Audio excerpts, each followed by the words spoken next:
प्रदेश में 27% आरक्षण लागू कर दिया गया है। देश में यह पहला राज्य होगा जो ओबीसी वर्ग को 27% आरक्षण देगा। प्रदेश के नगरीय निकाय एवं आवास मंत्री भूपेंद्र सिंह ने गुरुवार शाम अपने निवास पर पत्रकारों से चर्चा करते हुए कहा कि मुख्यमंत्री शिवराज सिंह चौहान के निर्देश पर राज्य सरकार ने ऐतिहासिक निर्णय लिया है और प्रदेश में परीक्षा व भर्तियों में अन्य पिछड़ा वर्ग को 27% आरक्षण देने का निर्णय लिया है। मंत्री भूपेंद्र सिंह ने कहा कि इसका आदेश भी जारी कर दिया गया है। इसके लिए हम मुख्यमंत्री शिवराज सिंह चौहान का धन्यवाद ज्ञापित करते हैं। देखिए, ये तो उनका ड्राफ्ट। देखिए, आज माननीय मुख्यमंत्री जी के निर्देश पर हमारी सरकार ने एक ऐतिहासिक निर्णय लिया है और मध्य प्रदेश में परीक्षाओं में और भर्तियों में ओबीसी को 27% आरक्षण देने का आदेश आज जारी हुआ है। इसके लिए मैं माननीय मुख्यमंत्री जी का बहुत हृदय से अभिनंदन करता हूं और प्रदेश के समस्त पिछड़ा वर्ग को बहुत शुभकामनाएं देता हूं, बधाई देता हूं और एक ये ऐतिहासिक निर्णय हुआ। चिकित्सा शिक्षा मंत्री विश्वास सारंग का बयान सामने आया है, जहां उन्होंने कहा है कि प्रदेश में कोरोना के मामले काफी कम हुए हैं। नए 18 पॉजिटिव मरीज मिले हैं, 101 एक्टिव केस हैं। उन्होंने अपील करते हुए कहा कि सभी कोरोना प्रोटोकॉल के नियमों का पालन करें। 5 करोड़ 50 लाख में से 4 करोड़ 78 हजार लोगों को वैक्सीन मध्य प्रदेश में लगा चुके हैं और 70% लोगों को पहला डोज लग चुका है। तीसरी लहर को लेकर भी तैयारियां की गई हैं और इसीलिए जनता के सहयोग से पूरी तरह कोरोना प्रोटोकॉल का ध्यान रखते हुए लोग अपनी दिनचर्या को भी पूरी तरह से ठीक होती जा रही है। हमने कल लगभग 68,226 कोरोना के टेस्ट किए, जिसमें 18 पॉजिटिव आए हैं। अब मध्य प्रदेश में 101 एक्टिव केस हैं।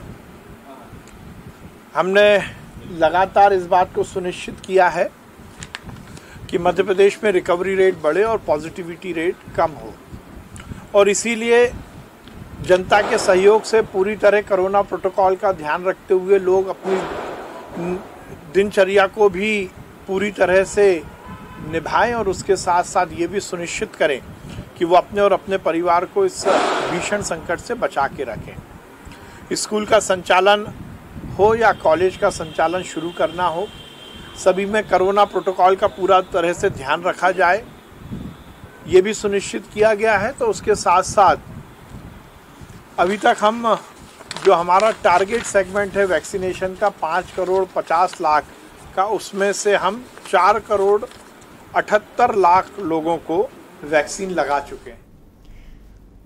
और अब आपको रायपुर से खबर बता देते हैं, जहां पर सीएम भूपेश बघेल ने पीड़ितों को दी सहायता राशि। रायपुर से खबर, सीएम भूपेश बघेल ने पीड़ितों को दी सहायता राशि। कोरोना से जान गंवाने वाले पत्रकारों के परिवारों को सहायता राशि दी गई है। मृतक पत्रकारों के परिवारों को आर्थिक सहायता राशि दी गई है। 18 पत्रकारों के परिवारों को 90 लाख रुपए की राशि दी गई है।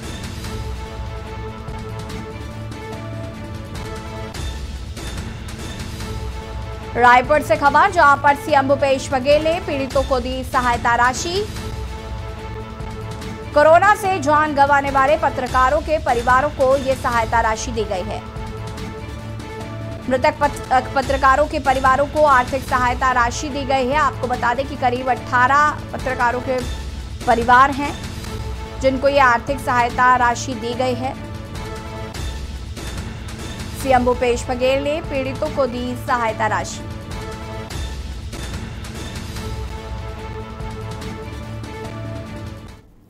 शादी के बाद अवैध संबंध की वजह से दूसरी पत्नी और उसके प्रेमी ने मिलकर पति को मौत के घाट उतार दिया।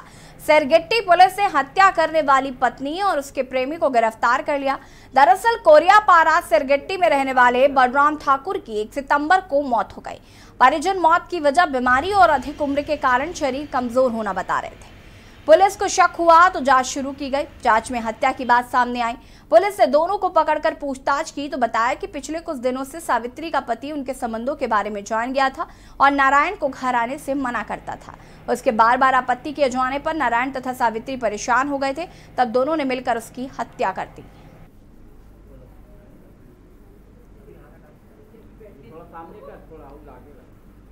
गिट्टी थाना क्षेत्र में एक वृद्ध के मर्ग की सूचना प्राप्त हुई थी कल सुबह 8 बजे, जिसमें मृतक के पंचनामा के दौरान जो है पुलिस को ये संदेह हुआ कि इसके साथ अपराध हो सकता है।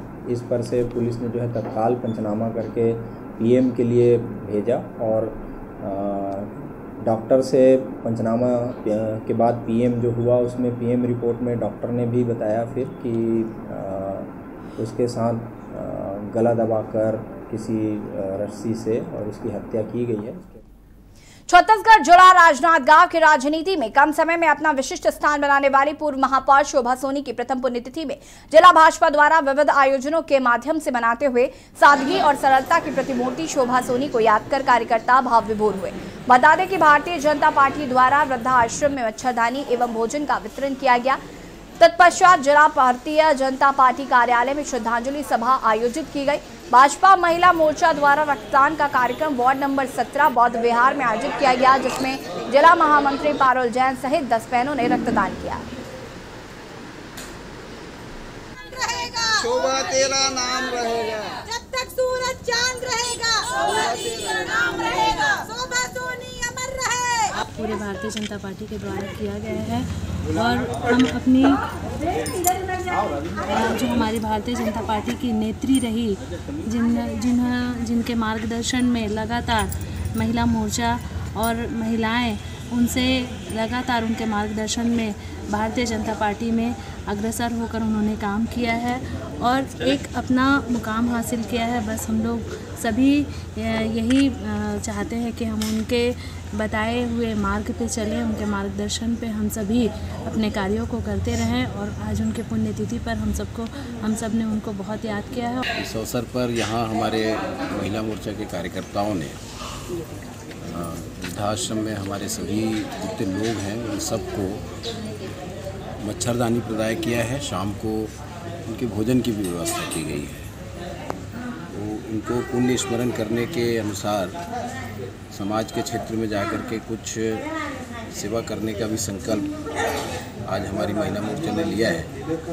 मैं उनको यही कहूँगा कि जिस तरीके से शोभा सोनी जी ने अपने काम के माध्यम से लगातार। बिलासपुर पुलिस ने कोपरा डैम में हुए अंधे कत्ल की गुत्थी को सुलझा लिया, जिसमें पुरानी रंजिश की वजह से आरोपियों ने प्लान बनाकर हत्या को अंजाम दिया था। हत्या करने के बाद आरोपियों ने साक्षी छुपाने के लिए पेट्रोल डालकर जलाने का भी प्रयास किया। मिली जानकारी के अनुसार मृतक गौरव देशमुख निवासी बालाजी आवासीय परिसर उल्सलापुर की अधजली लाश ग्राम बहतराई खार कोपरा डैम के पास मिली।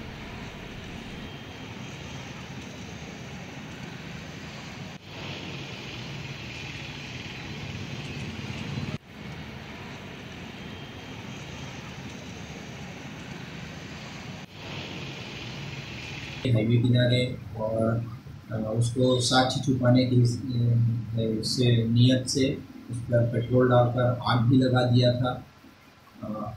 इसमें पुलिस ने जो है घटना में प्रयुक्त ऑटो, मोटरसाइकिल और बाकी स्टिक इत्यादि लाठी वगैरह को बरामद कर लिया है। मृतक के कपड़े, चप्पल भी बरामद कर लिए हैं और 5 आरोपी गिरफ्तार हुए, जिसमें से 2 नाबालिग हैं, 3 बालिग आरोपी हैं और इनको गिरफ्तार करके जो है न्यायालय में पेश किया गया।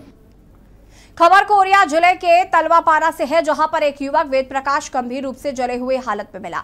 आपको बता दें कि युवती पूजा द्वारा लड़के को घर बुलाया गया और अपने मां के साथ मिलकर दोनों ने मृतक से शादी करने का दबाव डाल के व ब्लैकमेल कर पैसों की मांग की। युवक द्वारा पैसे देने से मना करने पर युवती ने मां के साथ मिलकर पेट्रोल डालकर आग लगा दी।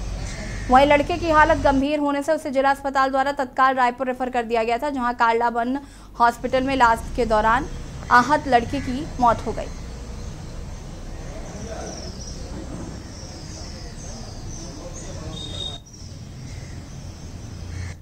दिनांक 18-21 को वेद प्रकाश गुप्ता निवासी तलवापारा को जले हुए हालत में जिला हॉस्पिटल बिकुनपुर लाया गया था। उसकी हालत ज़्यादा गंभीर होने से उसको तत्काल रायपुर के लिए रेफर कर दिया गया, जहां कानड़ा बर्न हॉस्पिटल में भर्ती होकर इलाज किया जा रहा था, जहां पर 26/8/21 को उसकी फौत हो गई। फौत होने के बाद शव को परिजनों द्वारा बिकुनपुर लाया गया।